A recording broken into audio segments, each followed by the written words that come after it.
everyone, it's Nova, and welcome to this war of mine. As you can tell from the title screen, this is definitely not a lighthearted game in the slightest.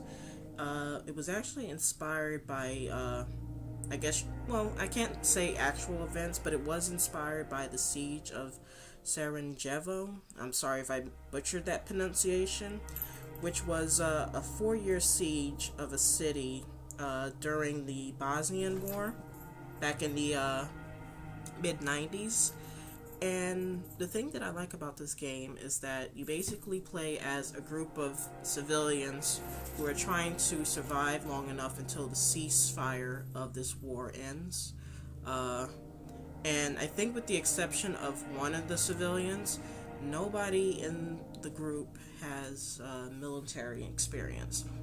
We're talking about everyday people with different skills and strengths and weaknesses and backstories, and it's a very interesting premise because a lot of times in war games you're the hardened soldier or the person who's basically a badass who can do anything, and these guys don't have that advantage. So I figured this would be an interesting series to bring to the channel. I haven't actually played this in like 6 months, so kind of will have to relearn how to play this game from scratch again. And as you can see here, there's different stories in the game, and what that basically means is that there's different characters that you start off playing as. And like I mentioned briefly earlier, each character has their own set of traits that'll either benefit the group or hinder the group in one way or another. And there's actually 4 different stories that are grayed out. That's based off of the Little Ones DLC, which I don't currently have. I'm hoping in the future I will be able to get that DLC because I do want to see what it has to offer to the game. This is a pretty good game, and I'm pretty sure that I'm going to enjoy the DLC. But in any event, let's get started. And as you can see, I've actually played most of these scenarios out, with the exception of 2. One I tried to beat and was not successful, and the other one I haven't even started yet. So I'm going to actually pick the leftmost top one, which I think is sort of the easiest difficulty, well, not difficulty, but the easiest story to start off with, based on the characters that are cited there. So let's get going. Yes, I want to.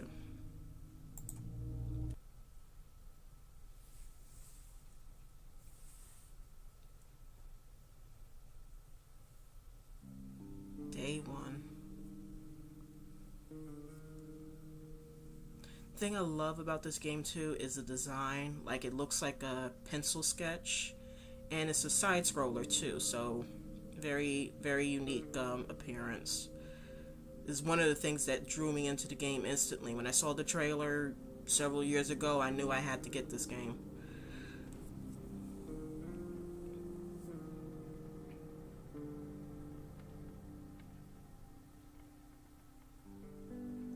Alright. When the Civil War broke out, many people thought it would only last a couple of wishful thinking. Would last a couple of weeks. It's been years since military surrounded the rebels in the capital, cutting off all supply lines. The civilian population trapped in the city are good grief, Nova, come on, are suffering from hunger, disease, and shelling. Katja met both Pavel. I'm really sorry if I'm butchering these names. As you can tell, they're from, I guess you could say, East European country. It's actually a fictional country, but you know, it's supposed to kind of simulate the area that the events are inspired by. But like I said, I'm really sorry if I'm butchering these names. With the exception of Bruno, I have not heard of these other names before. But in any event, Katja met both Pavel and Bruno before the war. She used to be a reporter, while Bruno had his own I forgot about that. Had his own television cooking show. Pavel was the star of the local football team. Katja even interviewed him once. Now they meet in dramatically different circumstances, looking for food and shelter. So basically at the start of each story, you're going to get like a little brief synopsis kind of explaining how the characters know each other. And obviously,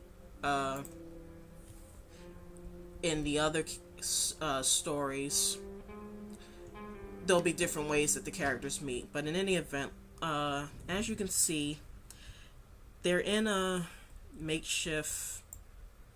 Oh, okay, that's how you move. You gotta drag the mouse. They're in a house that survived most of the shelling and whatnot, and they have to build up their base during the day. They can only do this during the day. Basically, the day... You know what? Can I pause this? Okay, great. I don't want to really ramble too much and waste my time. Basically, the game is split up into two parts. There's a daytime portion and a nighttime portion. And during the day, your characters can't venture out into the streets because there's snipers and there's all sorts of danger, so you're basically restricted to the house. And since we are here... Okay, Bruno's actually slightly sick. We're going to read the bios in a second, but I want to kind of get things started because we only have a limited amount of time to get things going. So what I'm basically doing right now is instructing each of the characters to start rummaging through the house, or what's left of the house, and to try and gather supplies that we're going to need. And as you can see, both of the guys are digging through a rubble pile, which there's a little timer that you see here. It would actually go faster if they had tools like a shovel, but we literally don't have anything to even construct that right now, so they just have to do it manually. Now in her case, it was just a pile of supplies lying on the ground, so she was able to just pick it up much faster. So she found what looks like herbs. She found, ooh, great, 2 lick. Good grief, this is what happens when you start first thing in the morning and you're not fully awake. I'm sorry. Lockpicks. So she's got 2 lockpicks, which are definitely going to come in handy. Sorry about that. Gizmo strikes again. Okay, sorry about that. Gonna cut that out. Alright, so basically, as Kaja looked through that pile of debris, she was able to find a number of items. She was able to find some herbs, which are great for making medicine and actually making up rolled up cigarettes, which I'm going to explain that in full detail later. She also found 2 lockpicks, which are definitely going to come in handy later. And she found components, which are like a staple item that allows you to craft a number of things: sugar, clean water, and wood. So we're just going to tell her to grab all of it, and now it automatically goes into the Our Things box, and that's like the group collection of supplies. So anything that the group finds, whether it's in the house or after they go on a foraging trip, which I'm going to explain that in a short while, it goes into that box, and you can find it right up here. So I just click on it, and there it is again. Now, since we're actually on this screen, I'm just going to explain what it says here. It reads, "Our shelter is one depressingly ugly ruin. We should do something about it. We only have 1 chair, we lack beds, and we have to sleep on the floor. It's hard to get a good night's sleep on hard, cold concrete, and the condition of those who are sick or wounded may drastically worsen. We don't have a radio. We don't know what's going on in the city. We really miss books. A good book could help us forget the horrors of war. Staying here is slightly better than living on the streets. We lack coffee and cigarettes. We have breaches in the wall. Our shelter is not safe, and we have to constantly be on guard." Yeah, so basically from that description, they are fucked royally. And what this screen basically is telling you is what you have to work on in the shelter to get things up to snuff, to at least lessen, some of the trials that the group has to go through. So I mentioned we need to get some beds built. It would be good to have more than one chair, so that way they're not just standing up all the time.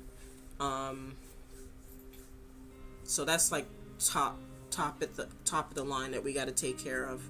There's also a need to get a radio, because with the radio we'll at least know what's going on outside of the shelter. That way we can plan for things accordingly. It also mentioned that we need to try and find some books, which will help them pass the time. And oh yeah, it mentioned that we lack coffee and cigarettes. So another thing with this game is that depending on who you get as a character to play as, some characters will have a coffee addiction, for lack of better words, and some people will have a cigarette addiction. And what that basically does is, if you have those items on hand, that will improve your character's mood. But since we're just starting off, we don't have that. So let's just concentrate on gathering supplies. Okay, so Katja just found some meat, which I'm going to explain what it is later, but it's kind of gross. Some more herbs, some parts, and some electronic parts. So Katja's doing pretty good right now. And instead of having her walk from place to place, if I double click, she'll run. So that's going to definitely come in handy later when we get to the nighttime portion. So I'm just going to have her grab stuff. And actually, we might have enough. I'm going to have her go downstairs. And you see she just literally jumps through the floor because the house isn't that bad of a shape. Now this thing that I sent Katja to is the simple workshop. This is basically what you're going to need in order to build items for the shelter, and to even build other workshops to make items to craft, basically. So according to this, we actually have enough to make a bed. We have enough to make a chair. Obviously the items that we can't craft right now are grayed out. I'm sorry for the noise. Gizmo, please calm down. It's like 5:30 in the morning, please. Oh, we do have enough to make a radio. Okay. And a crude stove. So what I would suggest, if you're playing this like for the first time and you're not really sure what to build first of all, try to build, Gizmo, please. Try to build at least one bed, the radio, the stove, and which one is this? Oh, and the metal workshop, definitely. Those are the few items that I would try to put up right away in the shelter, because you definitely want to have a bed to rest up your characters, but the more beds the better, because they can't obviously share one bed. The radio, like I said earlier, will help with planning your excursions out into the city. A stove will help you cook food, which will improve your hunger better rather than eating food raw. And then the metal workshop, as it says here, it allows us to make certain tools like crowbars and lockpicks. And then when we upgrade the metal workshop, we can make even better weapons or even repair weapons. So that's why I said it's best to make those kind of things right away. And I'm actually going to do that. So let's make the metal workshop. Oh yeah, right here it tells you how long it's going to take. So it's going to take roughly 1 hour in game to make it. And now we just have to place it. So I'm just going to drag it over a bit and place it. And then Katja will start working on that. So now Bruno actually got through this pile. I really don't want to use the lockpicks here. I know you're wondering why. Lockpicks are actually better. Here, Bruno, take care of that for me. Lockpicks are actually better for when you go out into the city and you have to either pop open lockers or doors that are locked. And because lockpicks are quieter at opening such things than a crowbar, I'd rather use the crowbar for like a location that is like within the house or within a location where you don't have to worry about enemies. Whereas a lockpick is better for a location where you have to be stealthy because you don't know if you're going to get attacked or you're stealing something and you don't want to tip anybody off. So, as useful as it would be right now to just use those lockpicks and open up like this locker down here, this door down here, I'm going to actually forego that right now. And since Kaja's right here, I'm going to have her make a crowbar. Oh, right, the shovel. What is more, you know what, no, make the crowbar first and then make the shovel. Now since she's doing that right now, we're going to go ahead and click on Bruno, get a little bit of a backstory with him.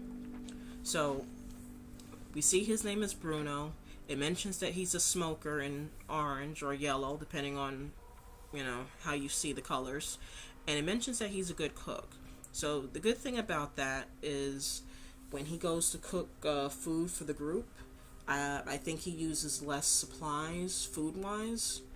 You know, he uses less water, he uses less meat and vegetables, and he will also use less fuel for the stove. So that definitely comes in handy when you're trying to ration your supplies. Now, let's see. Bruno's backstory. Before the war, I used to own a restaurant. I even had my own TV show, Bruno's Cuisine. I'm sure you've seen it. I visited beautiful places where I was... Sorry. The font's very small. Where I was... filmed cooking... Okay. Cooking exquisite dishes.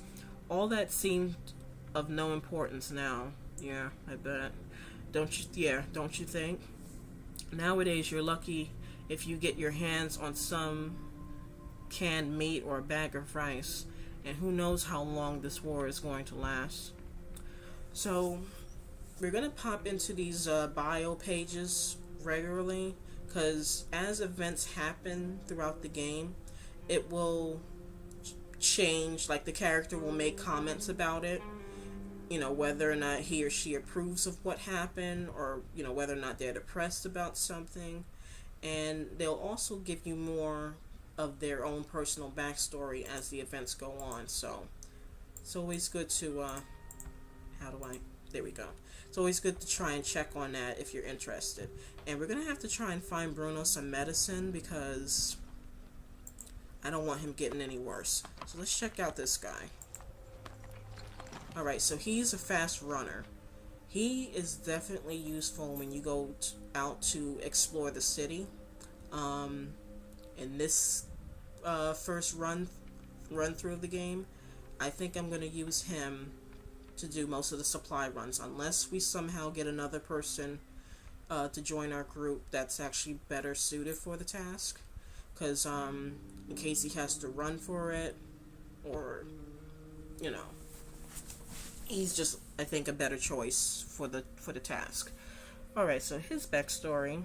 Before this whole mess begun, I lived with my wife and son in the better part of the city. I haven't seen them in a long time. I hope they're okay. I'm not doing so well, as you can see. Who needs football players during the war? Nobody cares about sports when every day can be... Oh man, that's pretty grim. When every day can be their last. So I scavenge your ruins like everyone else, hoping for the best. Yeah, so like I said, he's really good for scavenging for supplies and stuff, so I definitely want to make sure he's in top shape at all times. Now, Katja, she is a coffee drinker, and she has good bargaining skills. Now, I can't say for sure. I haven't really seen that much of a difference in my gameplays, but some people swear by it. They say that if you use Katja for like trading situations, you usually will get a better deal. I haven't really noticed that much of a difference, like whether or not the deals we get are better or whatnot. But I'll still use her for those situations if I remember, or if she's available at the time, because every little bit helps. Now, her backstory is I grew up in the city, or in this city, but went abroad to study and started working as a reporter. I've been away for years. When the troubles escalated into a war, I was picked to write reports on it. I'd have volunteered anyway. I was so anxious to check on my parents. Oh boy. But it was too late. I found my house in ruins. My family had disappeared. I've been looking for them ever since. Yeah, that's pretty grim. As you can tell, nobody here has really had it easy. I mean, Bruno, I guess, has lost the least, I guess you could say, because he just has to worry about his TV show. But both Katja and Palvo had family that they don't know where they're at. So, yeah. Wait, do we have a shovel? We do not. Okay. Bruno, I'm going to need you to do that while Katja's doing work downstairs.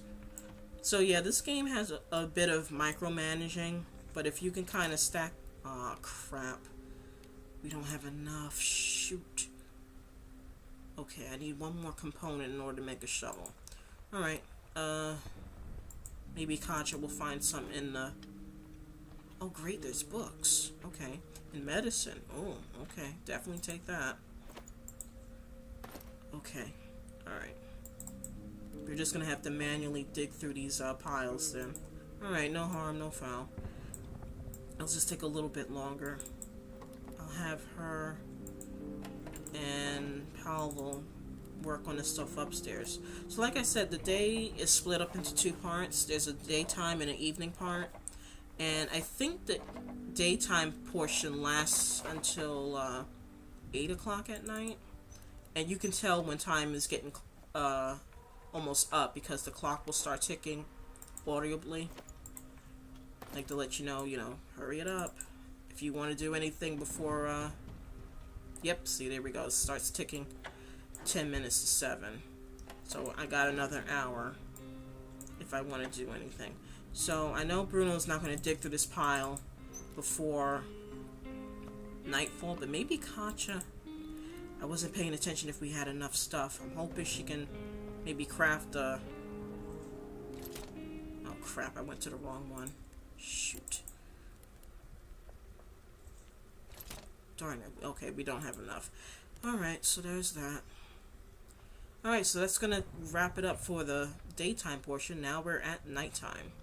Now, nighttime portion of the day is unique in that you can literally just have everybody hunker down in the shelter for the night and not do anything. Like in this case, you can have somebody guard, you can have somebody sleep. Sleep for bed obviously is grayed out because we haven't built the bed yet. Or we can have somebody scavenge. Now, the map is sort of random. Like basically different locations will open up on the map as time goes on, and sometimes certain locations will get locked off. I'm gonna keep Katja and Bruno at the shelter, and I'm going to send Palvo to scavenge. And you might notice too that next to their names you'll see a number and a backpack symbol. That basically means how many items they can carry on their person. So that's another aspect. When you go out to scavenge, you're going to have to be really cautious, I guess you could say, with what you grab. Sometimes you're able to go back to a location and pick up what you weren't able to grab on the first go. And then sometimes you might miss out. Like the location might no longer be accessible.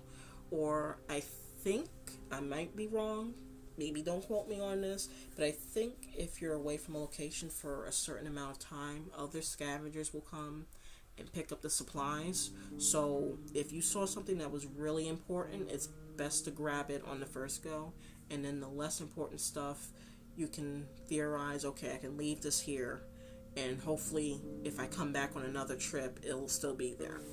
So I'm going to send him out, and I'm going to have her sleep, and I'm going to have him guard, because sometimes you'll run into problems at night, and it just makes sense.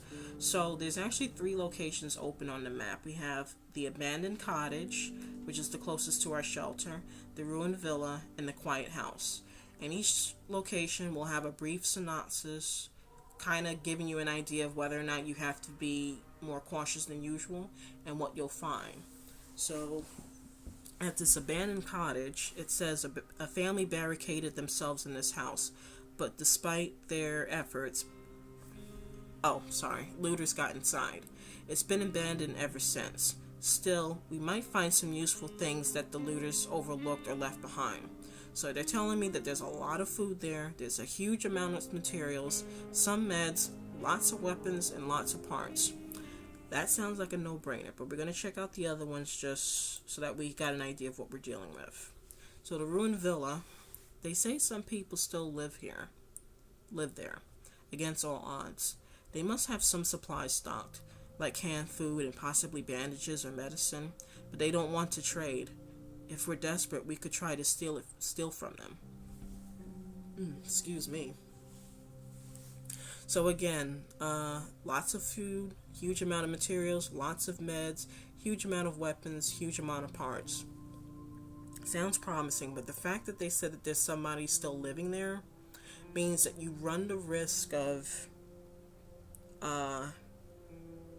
if you would like to go to a location like this and you took items from that location, you run the risk of basically stealing from innocent people, and that can actually negatively impact the group. Like, some people are more sensitive to that type of thing, and they might actually get upset if you steal supplies from, other civilians, or if you kill other civilians. So that's something that you have to be cautious of if you're trying to basically play the pacifist route, so to speak. And now, quiet house. It's in a housing estate. It's in a housing estate that remains almost untouched. It's a calm area of little houses with porches and gardens. Most of these houses are still inhabited.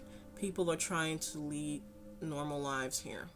We've got nothing to look for here unless we're willing to steal.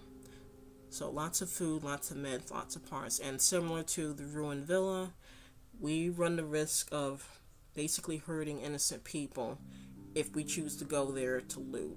So I'm going to go with the abandoned cottage because it's the closest one. Not that it matters time-wise, but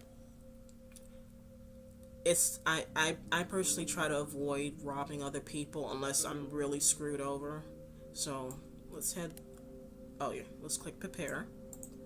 So now, since we got him on deck, we get the option to take stuff with us. And if I recall right, we're not going to run into anybody here, thankfully. So I'm going to actually take the crowbar with me.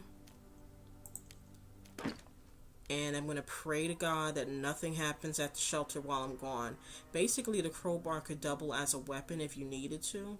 And because I haven't been able to find anything for the other two to use as a weapon, they're kind of screwed if something happens while I'm gone. So hopefully, because it's the first day, nothing will happen. So let's go.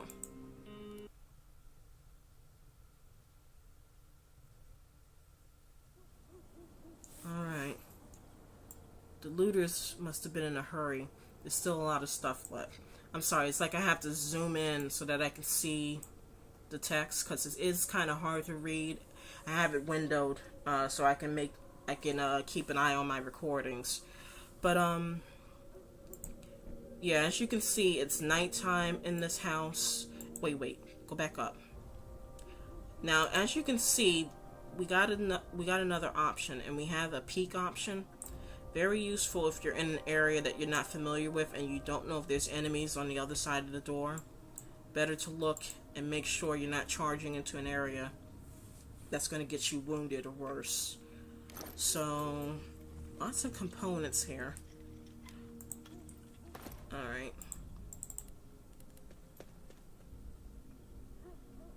I'm gonna basically just look at the whole map first. I'm not gonna grab anything yet. I just want to see what's here. And then once I see what's here, I'll prioritize what I want to take with me. Basically food, anything to craft, weapons or tools is a high. Oh dear, what is that? See that red pulse on the screen? That usually means that there's something upstairs, and I'm praying to God that it's actually a rat and not a human. I thought there was nobody in this house. I guess we're gonna find... Oh, thank God, it's just a rat. Okay. A family portrait, a family photo of parents and 2 daughters. Good thing the girls don't resemble their father. He looks like a bear. Oh, goodness. Some lighthearted humor in this bleak environment. Oh, that's right, there's rubble there. Alright, I'm gonna have to try and work on getting a shovel because I don't want to waste my time digging through piles when I could just be grabbing stuff and running. Okay. We're gonna use the crowbar. So you see, he's opening this door nice and quick, but it's making a lot of noise, as you can see from the white ring that pops out. So that's why it's actually better to use that when you're in a deserted place or in the shelter. Alright, so what I'm going to actually do, and I'm going to try and speed this up in editing, is I'm going to try and move these items closer to the doorway so that I don't have to travel all the way back into the house. Like, move everything closest to the door or to the entranceway, so that way I can just grab oh, crap. Okay. Grab everything from one central location. Come on. Now, with the clock, again, there's a timer, and your character only has until, like, 6 a.m. to get out of there. So, providing there's no enemies, you can sometimes get a lot done in one evening. So that's what I'm trying to actually accomplish right now. I'm trying to eliminate as much work for me in the future. So one moment, guys, and I'll see you in a few.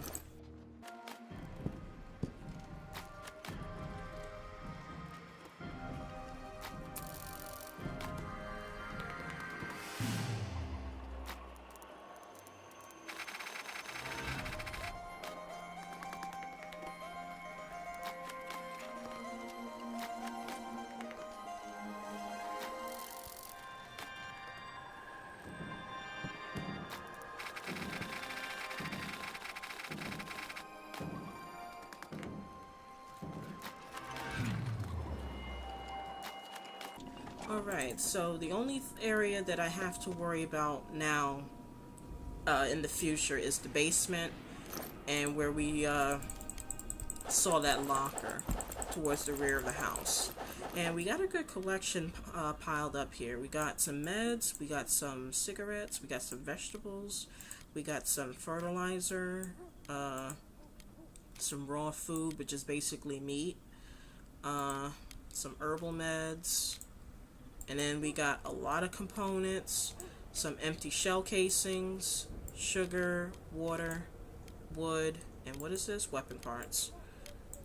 And what is this? Okay, gunpowder, more electrical parts, and books. So like I said earlier, you're going to want to prioritize what you bring back to the shelter. And you know, most cases you can always go back and get what you left. But I'm definitely taking that crowbar. I'm not taking that to chance. I'm taking the meds. I'm taking the vegetables. And the meat. I could take the cigarettes, but that is not really important right now. And because I wanted to craft more items that could be used, like the shovel and well, basically anything that could be used around the shelter, like the bed and whatnot. I'm going to take components, and I'm going to take some wood back.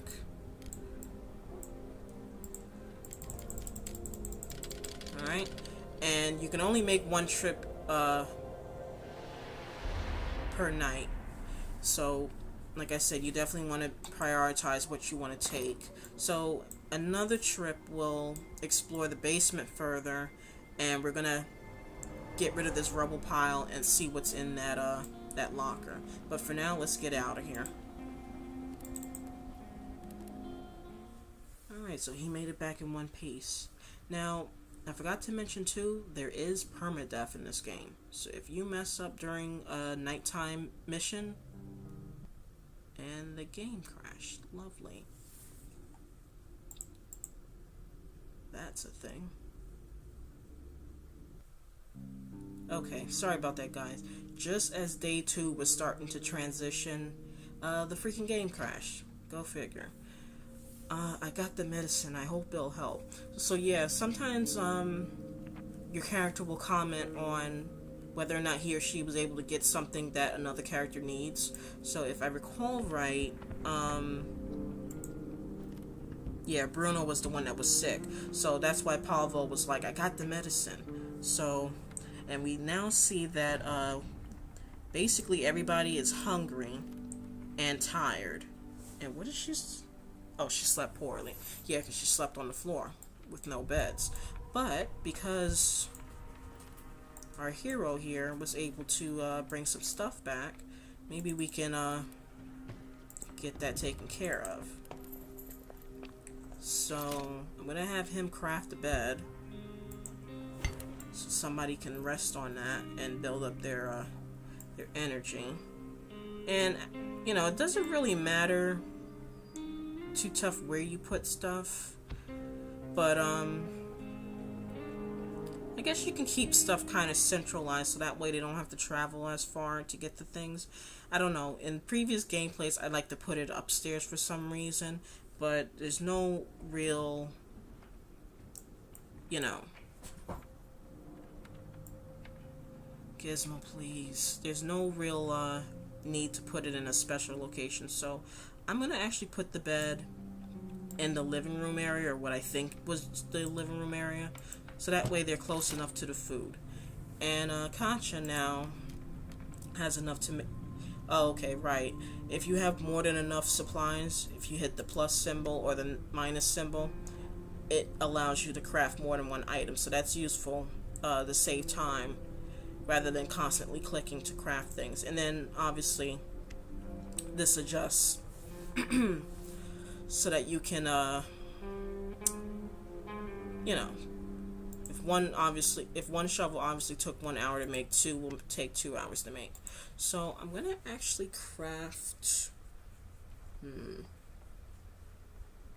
believe it or not, I'm gonna actually craft 2, because one of them can double as a weapon if need be, because I don't have enough to make a knife. I mean, I could wait theoretically and just make a knife when I get more weapon parts, but I don't think that there were a lot of weapon parts at that abandoned house. And at least if I have the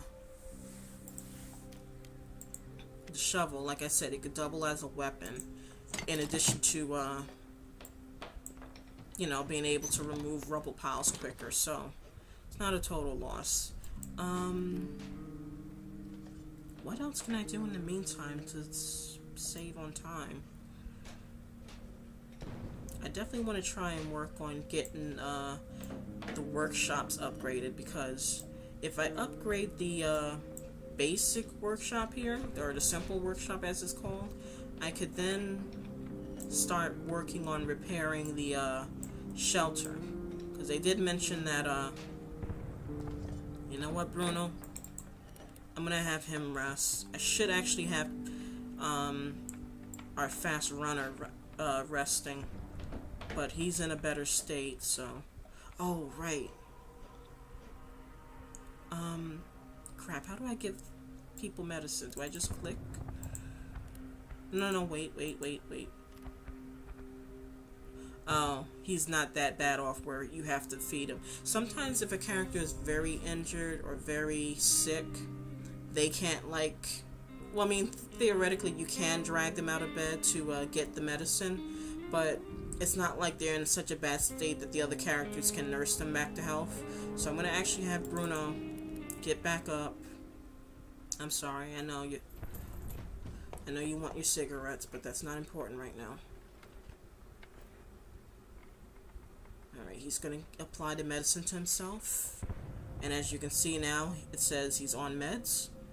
So I'm going to have him go to sleep, rest up.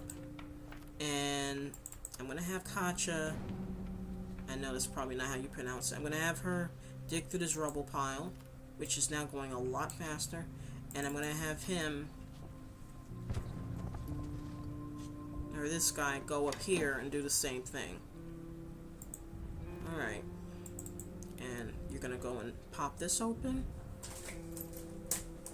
Forgot to mention too, these tools that you're using, they have a durability level. So eventually they're going to break. So that's why it's not such a loss to have more than one shovel. Eventually the shovel is going to... yeah, you see here how it has an orange bar here? That means that I've been using it, and eventually it's just going to give. Now, the great thing is we found some bandages, so God forbid if one of us gets injured, at least we can patch ourselves back up, and we can always use water and books, so that's a good thing. I forgot to mention too, I know I didn't really go through everything in our inventory, but I didn't want to really prattle on and on too long. Jewelry is good for trading or bartering, as the game calls it. Obviously you're gonna have to pick and choose what you want to try and trade the jewelry for. Usually because it's pretty valuable, I try to get really rare items with it. So let's see, the basement's all discovered. Nothing on the... Well, this is really the sub-basement. Nothing in the basement. This level is okay. Second level's okay. Alright, now you're gonna go and open this. And then I think we'll have the whole house explored. And let's see, Katja, what do we want to make? Can we upgrade this? I hope we can. If not, we might have to do another supply run to get that upgraded. Alright, more water, more books, more of that. Grab it. Might have to make another bed.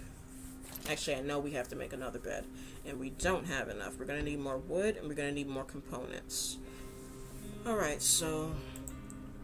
that's going to have to be a thing. I wonder if we have enough to make another bed, though. We do not. Okay. So, we're definitely going to have to concentrate on getting more components and wood. And... I could theoretically use what little bit of wood we have left to make fuel, but that's not really a priority right now. Fuel is good for the stove, as I mentioned earlier. That's what you need so that you can actually light the stove to cook with. And fuel will come in handy when the weather gets cold to heat up the furnace. But again, that's not really a priority right now, so I don't think there's anything else I can make right now. Nope. Alright, so... oh wait, there is more stuff. What is wrong with me? Okay, yeah, you guys go and loot these piles.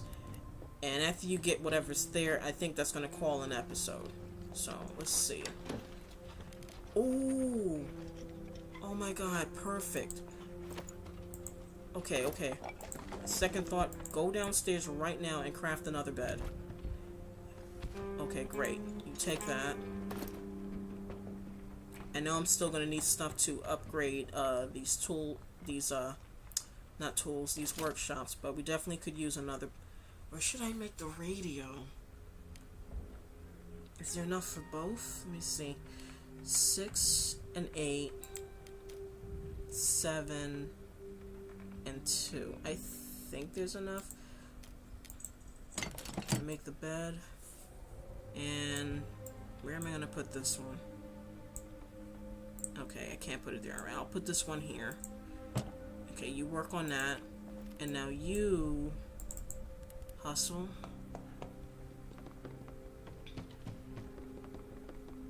Actually, maybe I'll do another nighttime run and then I'll end the episode, because that way we'll have the first 2 days under our belt, so to speak. Not to mention that I think I'm going to edit out the part where I was moving the stuff from one location to another at the abandoned cottage, so that'll cut some time. Right, we're going to place this radio. And before we, let's see. Yeah, so you see how this has changed? It now says that our shelter offers a bit of reprieve from the horrors of war, and it still says we only have 1 chair, but now it mentions we have 1 bed, but we could use more. A lot of this other stuff has stayed the same. It does mention that we have a few books, and a good book helps forget the horrors of war. And they're still complaining about the lack of coffee and cigarettes and the breaches in the wall, so definitely want to work on getting enough supplies to upgrade the workshops so that we can in turn make sure it's safer to hold up in this house. Alright, so I'm going to have her rest since she said she slept poorly. She's not going to... Oh, she's not... Oh, you're just complaining that you slept poorly. You're not actually tired. Okay, fine. Fair enough. I know it's only 2 hours, but try to get some sleep, man. And we're going to actually turn on the radio. Alright, so there's different radio stations. If I turn the dial, I'll get different news and stuff. So, our first news bulletin... Ooh. The rebel leader instructed us to warn the listeners not to cross the front line. Failure to comply could result in death. So let's see if we can find anything else. Okay, we do got more news. Despite desperate counterattacks by the rebels trying to lift the siege of Pogoren, the city remains cut off. Government forces do not allow any aid to reach the city, claiming it would end up in rebel hands.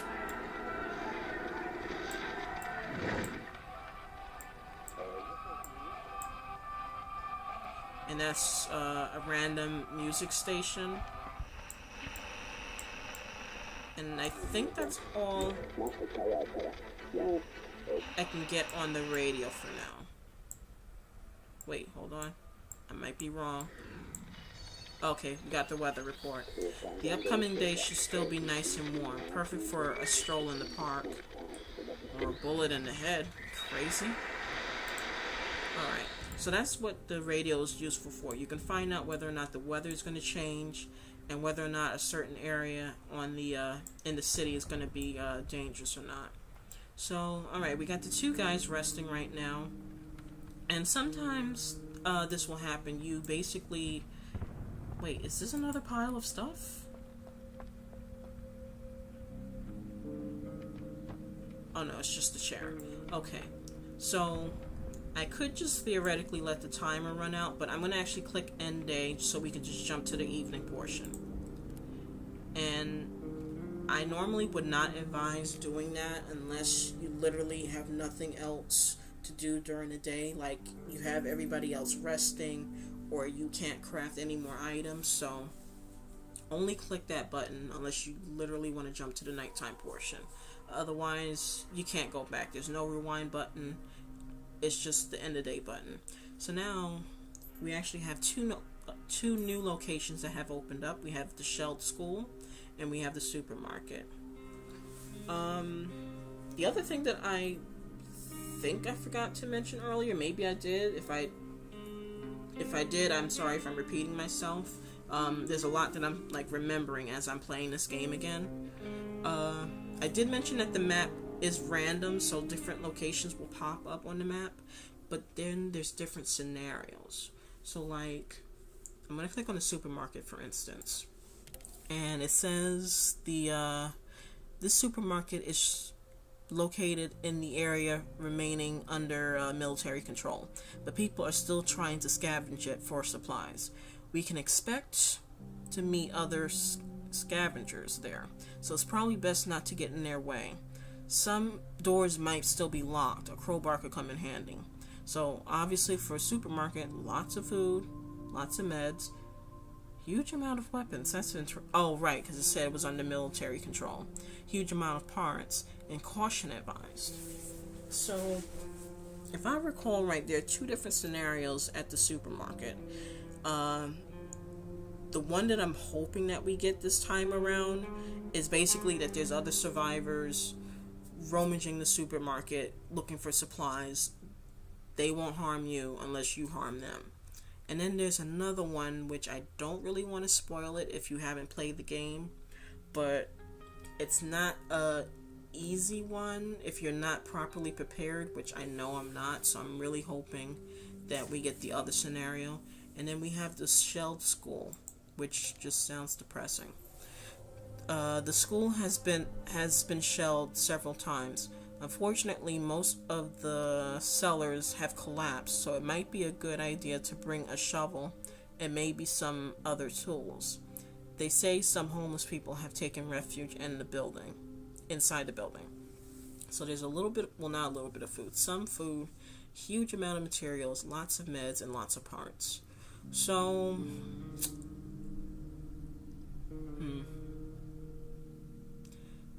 I really want to have a mission that takes the least amount of trouble, but I would like to go to the supermarket and get a feel for the lay of the land.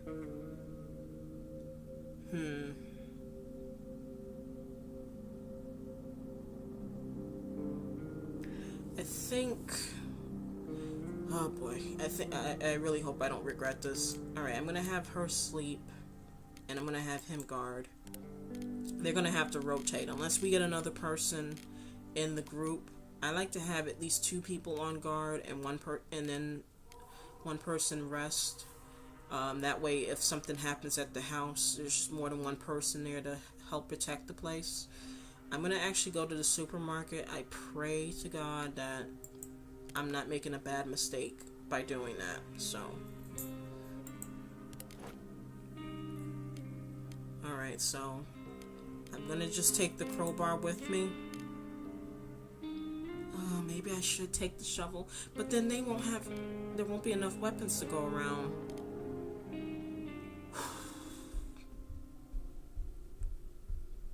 Alright, I'm gonna take the crowbar and pray that nothing goes wrong. Please, nothing go wrong.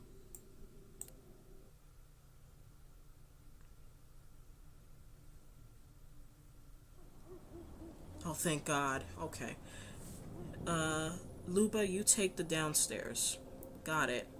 Igor, you take the upstairs and the roof. Now, I'm not gonna lie, when I first played this, I thought I had to run for my life. Hey, you. Should be enough for both of us, don't worry. So see, these guys are chill, thankfully. Even though they look like they will beat the living shit out of me. So this is why I say you gotta be cautious sometimes. You don't want to upset people.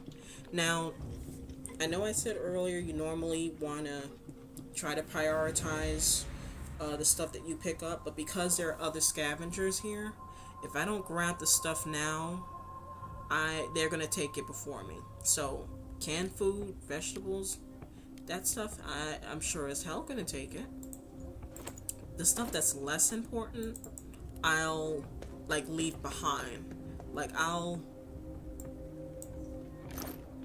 this, and I already have some, well, you know what, I'll take that. But the tobacco that was there, I'm gonna leave that there, because I don't even have the right stuff to even make cigarettes, so that's not really a priority right now. Same thing with the stuff to use for the guns, the shell casings and the gunpowder, not really important right now. I am gonna take this wood though. Actually, can I open this? No, I gotta open it from the other side. Alright, fair enough. And I'm gonna want to hustle because I don't want these guys taking all the good stuff. I will take this. Alright, go.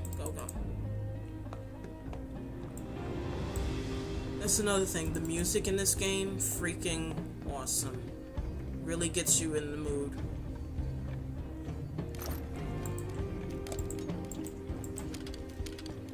Okay. Oh yeah, you see here how there's this icon? Sometimes, it's like I don't want to talk over the beautiful music. Sometimes you might have to hide from enemies, and I'm just going to show you real quick. So see there, he ducks between the aisles. So, since they're not going to hurt me, I don't have to hide from them. But that's useful to know if you're trying to evade somebody you've pissed off, or you're trying to sneak through a very dangerous area. I thought there was a way to... Okay, here it is. Go downstairs. So, let me just rummage through. See, it's kind of hard when you have these other guys here, because it's like you don't want to... You don't want to waste your time going through every single pile, but at the same time, you don't want to leave too much there.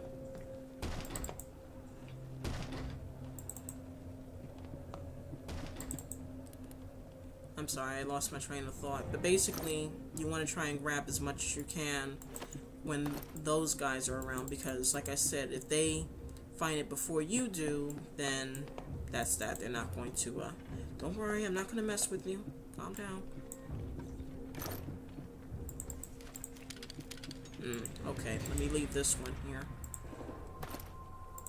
I'm more concerned about the food. And the good thing is, when I come back to this area, these guys will be gone. Excuse me. These guys will be gone, and I'll be able to loot the entire building without any troubles. But right now, since this is like my introduction to the place, I have to oh crap, I can't grab this. Okay, I'll leave the water. I'll take the components. I'll definitely take the wood, take the food. See what I mean? You have to kind of like juggle and figure out what's important, because there's certain things that I don't really want to that I really don't want to leave behind, because I want to take it back to the alright, leave these, take this, because we need to get more components and wood. Alright, go back upstairs. What do you mean? Come on. Oh, wait.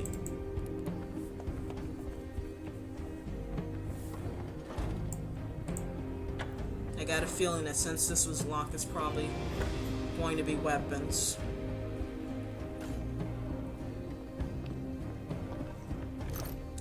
Ooh. Oh dear. Okay. How am I gonna do this? Alright, leave the meds ingredients. Take the bandages. Basically, I try to prioritize if it's something that's been already crafted. Ooh, bullets. Oh my god. Shoot. Alright. Alright, I'm gonna leave the meds, because I think I have some back at the house. I really would want to take this other stuff, but I'm sure as hell grabbing that ammo, because that will come in handy later if I find a gun, or I'm able to, well, I can't really say purchase, but, you know, trade for one. That doesn't happen often, but, wait, are they gone? Oh, they booked. Okay, that's fine. That allows me. I don't have to run through the place like a lunatic now. I can just grab what I need. Alright, so as you can see, there is a lot of stuff here at this store. So, oh wait, I can open this. Go open that. That way it'll save me time later. I can use that as a shortcut to get downstairs if I need to. Alright, yeah, great, okay. And because my inventory is full, I'm just gonna go and head home. The cool thing with the supermarket is that there's 2 points of entry, so to speak. Like, I know you enter the map on this side, but you can run and leave from that side. Or you can run and leave from that side. So, it's kind of comes in handy where if you were getting pursued, you're not really trapped. Like, you don't, like, basically you don't have to worry about, oh, I definitely have to come this way. You could leave the other way. So, let's just go. And, yeah, I think I'm going to call that an episode. Hoping the stupid thing doesn't crash on me again. But, yeah, we got through the first 2 days in one piece. And next episode, we will start day 3 and see what lies in store for us. So I hope you guys enjoyed this episode. There's going to be a lot more of this war of mine to come. Oh dear. Oh dear. Well, this is a way to end an episode on a cliffhanger of sorts. We actually got raided while I was away. Let's see if anything bad happened while I was out. So I hope, like I said, you guys enjoyed this episode, and we're going to see what actually happened next time. Take care, guys.